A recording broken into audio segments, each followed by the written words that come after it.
Everyone, আজকে দুপুরের মেনুতে রান্না হয়েছে কাঁঠাল দিয়ে ছোলার ডাল। আর এই ডালটা খেতে কে কে ভালোবাসো অবশ্যই কমেন্ট বক্সে কমেন্ট করো।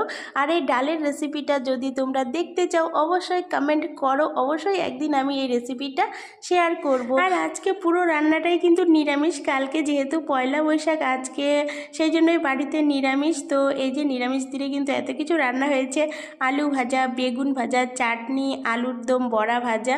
আর এই বড়া ভাজাটা খেতে কিন্তু দারুণ লাগে। এই বড়াটা হচ্ছে মটরের ডালের বড়া। তো আমি কিন্তু ভাত খাওয়ার আগেই 2-3টে বড়া খেয়ে নিলাম। এখন ভাত খাওয়া দাওয়া করব। তো ভাত খাওয়া দাওয়া করে আবার বিকালবেলা বেরিয়ে পড়লাম, কিছু টুকটাক কেনাকাটার আছে। তো আমি কিন্তু কেনাকাটা করে আবার বাড়িতেও চলে আসলাম। বাজারে এতটাই ভিড় ছিল যে আমি কোনো ভিডিওই করতে পারিনি। তো এখানে কিন্তু বাড়ির বাচ্চাদের জন্য আর আমার বরের জন্য কিছু কেনাকাটা করেছি। আজকের ভিডিও এখানেই এন্ড করছি। সবাইকে টাটা।